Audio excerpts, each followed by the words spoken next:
जनवरी 2024 की शुरुआत में एक ऐसी खबर आई जिसने हर किसी को हैरान कर दिया। यह खबर थी एक मां द्वारा अपने ही 4 साल के मासूम बेटे की हत्या की। और जिस मां पर हत्या का आरोप लगा था, वह कोई मामूली औरत नहीं, बल्कि एक डेटा साइंटिस्ट तथा एक बड़ी कंपनी की सीईओ थी। आप समझ गए होंगे कि हम सूचना सेठ केस की बात कर रहे हैं। तो आखिर सूचना सेठ केस की पूरी कहानी क्या है? सूचना सेठ ने अपने 4 साल के मासूम बेटे की हत्या क्यों की? सूचना पुलिस की पकड़ में कैसे आई? और अब तक की पुलिस जांच में इस केस के बारे में क्या कुछ सामने आया है? चलिए जानते हैं सब कुछ सिलसिलेवार तरीके से इस वीडियो में।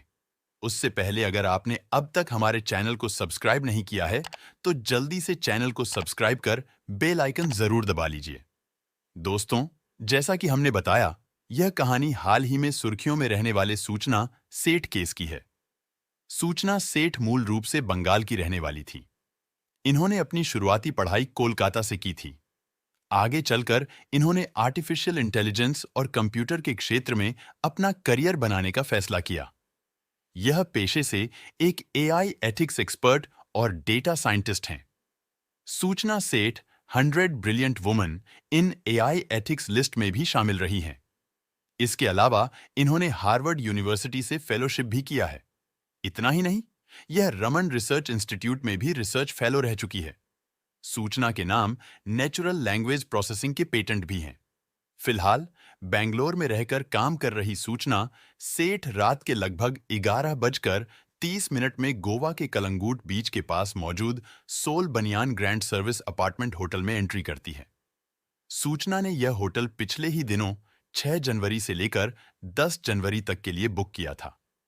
बुकिंग के हिसाब से सूचना को इस होटल में 10 जनवरी तक रुकना था, मगर अचानक 7 जनवरी को रात के लगभग 9 बजे सूचना होटल के काउंटर पर फोन करती है और कहती हैं कि मैं अभी इसी वक्त होटल से निकलना चाहती हूं, क्योंकि मुझे एक बेहद ही अर्जेंट काम के सिलसिले में बेंगलुरु जाना है। सूचना की बात सुनकर होटल स्टाफ सूचना से कहते हैं कि आप जब चाहे जा सकती हैं। इस पर सूचना जवाब देती है कि मैं अभी जाना चाहती हूं और मुझे बेंगलुरु तक जाने के लिए एक टैक्सी चाहिए। इस पर होटल का स्टाफ सूचना को जवाब देता है कि टैक्सी से बेंगलुरु तक जाना काफी महंगा भी होगा और उसमें समय भी अधिक लगेगा। इससे बेहतर है कि आप फ्लाइट से चली जाइए। होटल स्टाफ के समझाने के बावजूद सूचना एक ही जिद पर अड़ी रहती हैं कि जितनी जल्दी हो, आप मुझे एक टैक्सी अरेंज करके दीजिए। सूचना की जिद करने के बाद होटल स्टाफ एक टैक्सी ड्राइवर से संपर्क करते हैं। कई टैक्सी ड्राइवर तो बेंगलुरु तक जाने से मना कर देते हैं, मगर रॉय जॉन डिसूजा नाम का एक टैक्सी ड्राइवर अपनी टैक्सी लेकर बेंगलुरु तक जाने के लिए रेडी हो जाता है, मगर बदले में वह 30,000 किराया मांगता है। इस बात की जानकारी होटल स्टाफ द्वारा सूचना सेठ को दी जाती है। जवाब में सूचना कहती है कि पैसे की चिंता मत करो, बस मुझे टैक्सी दिलवा दो। किराया तय होने के बाद थोड़ी देर बाद डिसूजा अपनी कार लेकर होटल तक पहुंच जाता है। थोड़ी ही देर बाद सूचना सेठ भी अपने लगेज के साथ होटल के बाहर आ जाती है। रात के लगभग 1 बजे ड्राइवर अपनी इनोवा कार में सूचना सेठ को बैठाकर बेंगलुरु के लिए निकल जाता है। यहां तक सब कुछ बिल्कुल नॉर्मल था। अमूमन जब कोई गेस्ट होटल से निकल जाता है, तब उसके कमरे की साफ सफाई की जाती है ताकि दूसरे गेस्ट आकर ठहर सके। जिस कमरे में सूचना सेठ रुकी थी, उस कमरे में भी सफाई के लिए एक होटल कर्मचारी जाता है। जब होटल कर्मचारी अपना काम शुरू करता है, तभी उसकी नजर कमरे के फर्श पर कुछ लाल धब्बों पर पड़ती है। उन धब्बों को देखकर कर्मचारियों को लगता है कि शायद ये खून के कतरे हो सकते हैं। इसलिए वह इस बात की जानकारी होटल के मैनेजर को देते हैं। मैनेजर भी जाकर कमरे का जायजा लेता है और फिर तुरंत ही कलंगूट पुलिस स्टेशन में फोन करके कमरे में मौजूद खून के धब्बे की जानकारी देता है। यह जानकारी मिलते ही कलंगूट स्टेशन से पुलिस की एक टीम तुरंत मौके पर पहुंचती है और वह भी कमरे की तलाशी लेती है। उन्हें भी खून का धब्बा नजर आता है। इसके बाद पुलिस वाले होटल के सीसीटीवी फुटेज को खंगालने का फैसला करते हैं।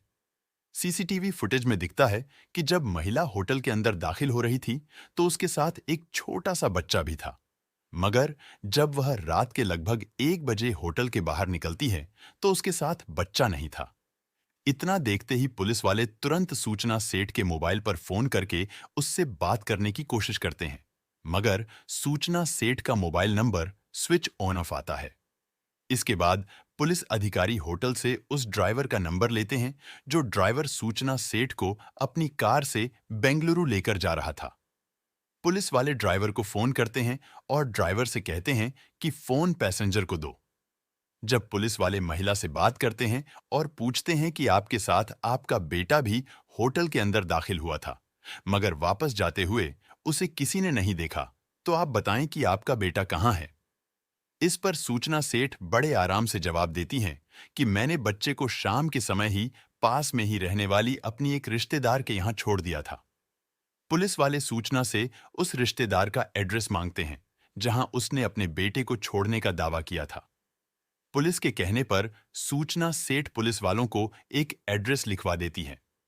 तत्काल ही कलंगूट पुलिस सूचना सेठ द्वारा दी गई एड्रेस के नजदीकी थाने से संपर्क करती है और उनसे कहते हैं कि इस एड्रेस पर जाकर पता करो कि कोई बच्चा वहां है या नहीं। अब कुछ पुलिस वाले सूचना द्वारा दिए गए एड्रेस पर जाकर बच्चे के बारे में पता लगाने की कोशिश करते हैं, मगर शुरुआती जांच में ही पता चलता है कि सूचना ने जो एड्रेस पुलिस वालों को दिया था वह एड्रेस ही फर्जी है। इसके बाद पुलिस वालों को लगने लगता है कि दाल में कुछ काला है, इसलिए अब एक बार फिर से कलंगूट पुलिस वाले कार ड्राइवर को फोन करते हैं और उससे कहते हैं कि जितनी जल्दी हो सके तुम कार को लेकर नजदीकी पुलिस स्टेशन में चले जाओ, मगर इस बात की भनक पैसेंजर को नहीं लगनी चाहिए कि तुम कार लेकर थाने की तरफ जा रहे हो। जैसा कि पुलिस वालों ने ड्राइवर को आदेश दिया था, ड्राइवर डिसूजा वैसा ही करता है। थोड़ी दूर चलने के बाद सूचना से ड्राइवर कहता है कि आगे बहुत ज्यादा जाम लगा हुआ है और अगर हम इस रास्ते से गए तो बहुत ज्यादा वक्त लग सकता है, इसीलिए मैं आपको दूसरे रास्ते से लेकर चलता हूं। फिर इसी बहाने ड्राइवर चुपचाप कार को लेकर कर्नाटक के चित्रदुर्गा इलाके के ए मांगला पुलिस स्टेशन में खड़ा कर देता है। फिर ड्राइवर कार से उतरकर पुलिस स्टेशन के अंदर जाता है और ए मांगला पुलिस स्टेशन के पुलिस अधिकारियों की बात गोवा पुलिस के अधिकारियों से करवाता है। गोवा पुलिस के अधिकारी ए मांगला स्टेशन के अधिकारियों से कहते हैं कि जितनी जल्दी हो सके इस महिला के सामान की तलाशी लो। जब यहां पुलिस वाले सूचना सेठ के सामान की तलाशी लेना शुरू करते हैं तो उनके पैरों तले जमीन खिसक जाती है। पुलिस वालों के कहने पर सूचना अपना बड़ा सा बैग खोलती है तो पहले उसमें कुछ कपड़े दिखाई देते हैं। उसके नीचे बच्चे का खिलौना नजर आता है। यह खिलौना सूचना के बेटे का ही था। जब सभी सामान को वहां से हटाया जाता है तो बैग में सबसे नीचे 4 साल के मासूम का शव दिखाई देता है। जब पुलिस वाले सूचना से पूछते हैं कि यह बच्चा कौन है और इसकी हत्या किसने की है, तो जवाब में सूचना कहती है कि यह मेरा बेटा है और इसे किसने मारा मैं नहीं जानती। तुरंत ही इस बात की जानकारी गोवा पुलिस को भी दे दी जाती है और फिर सूचना को कर्नाटक में ही गिरफ्तार कर लिया जाता है। कर्नाटक में सूचना की गिरफ्तारी के बाद गोवा पुलिस की भी एक टीम कर्नाटक आ जाती है और फिर वहां से सूचना सेठ को कर्नाटक पुलिस अपनी हिरासत में ले लेती है। कर्नाटक में सूचना की गिरफ्तारी के बाद गोवा पुलिस की एक टीम भी कर्नाटक आ जाती है और फिर वहां से सूचना सेठ को अपनी हिरासत में लेकर गोवा वापस लौट जाती है। गोवा पुलिस सूचना सेठ को अपने साथ लेकर होटल आती है, जहां सूचना सेठ को कुछ देर के लिए रखा जाता है और उससे पूछताछ की जाती है। पूछताछ के दौरान सूचना सेठ का व्यवहार काफी शांत और सामान्य होता है।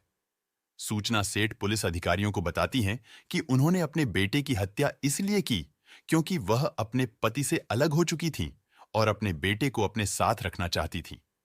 उसे यह डर था कि उसका बेटा भी उसके पति की तरह उसे छोड़ देगा। पुलिस को सूचना सेठ की इस बात से हैरानी होती है और वे उसकी मानसिक स्थिति का विश्लेषण कराने का निर्णय लेते हैं। इसके बाद सूचना को मेडिकल जांच के लिए भेजा जाता है, जहां डॉक्टर उसकी मानसिक स्थिति का परीक्षण करते हैं। डॉक्टरों की रिपोर्ट में पता चलता है कि सूचना मानसिक रूप से अस्थिर है और उसे मानसिक उपचार की जरूरत है। इस बीच पुलिस ने इस मामले की जांच को और गहन करने का निर्णय लिया है। वे सूचना सेठ के परिवार और दोस्तों से भी पूछताछ कर रहे हैं ताकि उसके मानसिक स्वास्थ्य और उसके बेटे के साथ उसके संबंधों के बारे में अधिक जानकारी प्राप्त हो सके। पुलिस यह भी जांच कर रही है कि क्या इस मामले में कोई और व्यक्ति शामिल था या नहीं। जैसे जैसे जांच आगे बढ़ती है, पुलिस को सूचना सेठ के अतीत में और भी कई चौंकाने वाली बातें पता चलती हैं, जिससे यह मामला और भी जटिल हो जाता है। पुलिस अब यह पता लगाने की कोशिश कर रही है कि सूचना सेठ ने अपने बेटे की हत्या की योजना कब और कैसे बनाई थी, और क्या उसने इस हत्या को अंजाम देने से पहले किसी से इस बारे में बात की थी। इस बीच मीडिया में भी इस मामले की काफी चर्चा हो रही है और लोग इस घटना पर अपनी राय दे रहे हैं। सोशल मीडिया पर लोग सूचना सेठ की मानसिक स्थिति को लेकर कई तरह की बातें कर रहे हैं और उसके बेटे की हत्या के पीछे के कारणों को जानने की कोशिश कर रहे हैं। पुलिस की जांच और पूछताछ के बाद यह मामला अदालत में पेश किया जाएगा, जहां न्यायालय इस बात का फैसला करेगा कि सूचना सेठ को सजा मिलनी चाहिए या उसे मानसिक उपचार की जरूरत है। इस घटना ने पूरे देश को झकझोर कर रख दिया है और लोगों को यह सोचने पर मजबूर कर दिया है कि एक मां अपने ही बच्चे के साथ ऐसा कैसे कर सकती है। तत्काल ही इस बात की जानकारी गोवा पुलिस को भी दे दी जाती है और फिर सूचना को कर्नाटक में ही गिरफ्तार कर लिया जाता है। कर्नाटक में सूचना की गिरफ्तारी के बाद गोवा पुलिस की भी एक टीम कर्नाटक आ जाती है और फिर वहां से सूचना सेठ को कर्नाटक पुलिस अपनी हिरासत में ले लेती है। फिर आगे उसे कोर्ट में पेश किया जाता है, जहां से उसे पुलिस रिमांड में भेज दिया जाता है। पुलिस के सामने सबसे बड़ी चुनौती इस बात का पता लगाना था कि इस हत्या का मोटिव क्या है। इसलिए पुलिस वाले सूचना सेठ से पूछताछ शुरू करते हैं। शुरुआती पूछताछ में ही सूचना सेठ कहती हैं कि मुझे नहीं पता कि मेरे बेटे की हत्या किसने की है, क्योंकि जब मैं सोने गई थी तो मेरा बेटा जिंदा था और जब मैं जागी तो मेरा बेटा मर चुका था।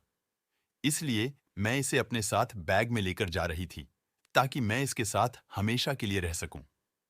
आपको जानकर हैरानी होगी कि पुलिस वाले लगभग 10 से 12 दिनों तक लगातार सूचना सेठ से पूछताछ करते रहते हैं, मगर सूचना लगातार एक ही बात की रट लगाए रहती है कि उसे नहीं पता कि बेटे की हत्या किसने की है। वह खुद को बेकसूर बताती रहती हैं। भले ही सूचना खुद को बेकसूर बता रही थी, मगर जब बच्चे का पोस्टमार्टम किया जाता है तो बताया जाता है कि पोस्टमार्टम से लगभग 36 घंटे पहले बच्चे की हत्या तकिए से मुंह दबाकर या फिर गला घोटकर की गई है। मतलब कि जिस समय बच्चे की हत्या की गई, उस समय बच्चा अपनी मां सूचना सेठ के ही पास था। जब कई दिनों की मेहनत के बावजूद सूचना कोई भी जानकारी नहीं देती है, तो आगे की पूछताछ के लिए पुलिस वाले कुछ जाने माने साइकोलॉजिस्ट और साइकेट्रिस्ट की मदद भी लेते हैं ताकि सूचना से सटीक और सही जानकारी निकलवाई जा सके, मगर उन लोगों की भी मेहनत बेकार चली जाती है। हालांकि इस बीच पुलिस को उस कमरे से कई ऐसे अहम सबूत मिलते हैं जिससे इस बात को बल मिलता है कि बच्चे की हत्या उसी कमरे में की गई थी। पुलिस की जांच में यह भी सामने आता है कि उस कमरे में सूचना सेठ के अलावा किसी दूसरे व्यक्ति ने एंट्री नहीं की है। ऐसे में सूचना सेठ का यह कहना कि किसी और ने उसके बेटे की हत्या कर दी, बेमानी नजर आता है। जब पुलिस के सामने सूचना सेठ अपनी जुबान नहीं खोलती है, तो अब आगे की पूछताछ के लिए जांच में सूचना के पति को भी शामिल किया जाता है और दोनों पति पत्नी से आमने सामने बैठकर पूछताछ की जाती है। हालांकि इससे भी बहुत कुछ हासिल नहीं होता है। जांच आगे बढ़ाते हुए पुलिस वाले सूचना सेठ और उसके पति वेंकट रमन की कुंडली खंगालना शुरू कर देते हैं। जांच में पता चलता है कि सूचना सेठ का पति वेंकट रमन केरल का रहने वाला था। इन दोनों की मुलाकात जॉब के दिनों में ही होती है और फिर दोनों एक दूसरे को पसंद करने लगते हैं और एक समय बाद 2010 में शादी कर लेते हैं। शादी के कई साल बाद उनके घर एक बेटे का जन्म होता है। बेटे के जन्म के बाद दोनों का रिश्ता बनने की बजाय बिगड़ ही जाता है और धीरे धीरे हालात इतने ज्यादा बदतर हो जाते हैं कि दोनों 2023 में फैमिली कोर्ट में डिवोर्स के लिए आवेदन कर देते हैं। दोनों पति पत्नी का डिवोर्स लगभग तय हो चुका था, मगर मामला बेटे की कस्टडी को लेकर अटका हुआ था।